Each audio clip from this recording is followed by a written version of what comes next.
Give reasons. A gas fills completely the vessel in which it is kept. मतलब कि एक gas जो होता है वो वेसल को completely fill करता है. इसका रीज़न क्या है? तो a gas fills completely the vessel in which it is kept because gases have very high kinetic energy and low forces of attraction between them.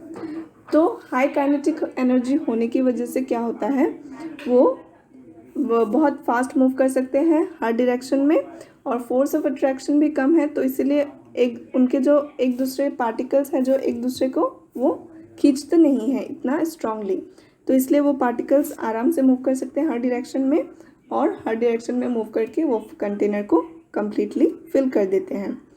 Second question है, a gas exerts pressure on the walls of the container.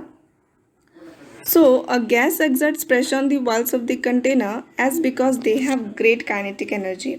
वो walls container के walls में pressure क्यों exert करते हैं, क्योंकि उनका kinetic energy बहुत ज़्यादा होता है.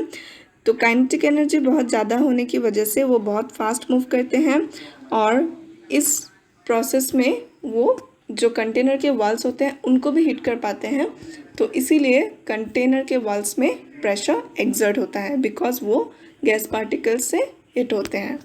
ठीक है. थर्ड क्वेश्चन है, a wooden table should be called a solid. Wooden table को सॉलिड क्यों बोला जाता है? Wooden table should be called a solid because it has the following properties of solid.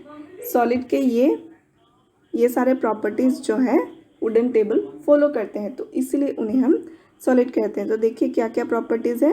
It has a fixed shape and a fixed volume. Wooden table आप ले लीजिए तो उसका एक शेप भी फिक्स्ड होता है, वॉल्यूम भी फिक्स्ड होता है. ये किसका प्रॉपर्टी है? सॉलिड का प्रॉपर्टी. सेकेंड, उससे हम कंप्रेस भी नहीं कर सकते, तो ये भी एक सॉलिड का प्रॉपर्टी है. और उसका जो डेंसिटी होता है, मास पर यूनिट वॉल्यूम, वो भी बहुत ज़्यादा होता है, तो वो भी एक सॉलिड का प्रॉपर्टी है. तो हमने देखा कि ये सॉलिड के सारे प्रॉपर्टीज़ को फॉलो कर रहा है, यानी कि वुडन टेबल एक सॉलिड है.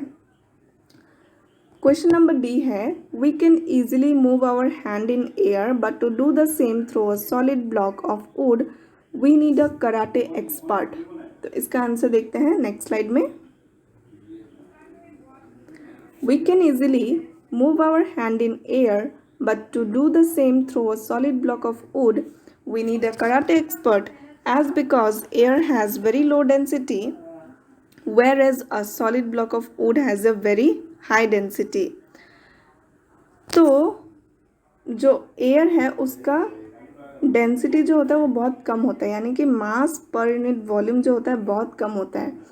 तो मास अगर बहुत कम है पर यूनिट वॉल्यूम में, तो हम हाथ मूव कर सकते हैं उसके थ्रू, एयर के थ्रू. लेकिन जो एक सॉलिड ब्लॉक ऑफ वुड होता है, काठ का टुकड़ा, उसका जो मास पर यूनिट वॉल्यूम होता है वो हाई होता है, यानी कि पर यूनिट वॉल्यूम में उसमें बहुत ज़्यादा मास है. तो अगर उसमें बहुत ज़्यादा मास है यानी कि वो बहुत क्लोजली पैक्ड है. तो अगर बहुत क्लोजली पैक्ड है तो हम उसके थ्रू हाथ कैसे पार कर सकते हैं? उसके लिए हमें एनर्जी ज़्यादा चाहिए, ज़्यादा प्रेशर अप्लाई करना पड़ेगा उस पर. तो इसलिए हमें कराटे एक्सपर्ट की ज़रूरत पड़ती है, क्योंकि हमें ये डेंसिटी ज़्यादा होने की वजह से हम इजीली उसके थ्रू हाथ नहीं पार कर सकते. तो कराटे एक्सपर्ट तो ये सब के लिए ट्रेंड होते हैं, तो इसीलिए सॉलिड ब्लॉक के थ्रू हाथ पार करने के लिए हमें एक कराटे एक्सपर्ट की ज़रूरत पड़ती है. अब हम देखेंगे दूसरा स्लाइड.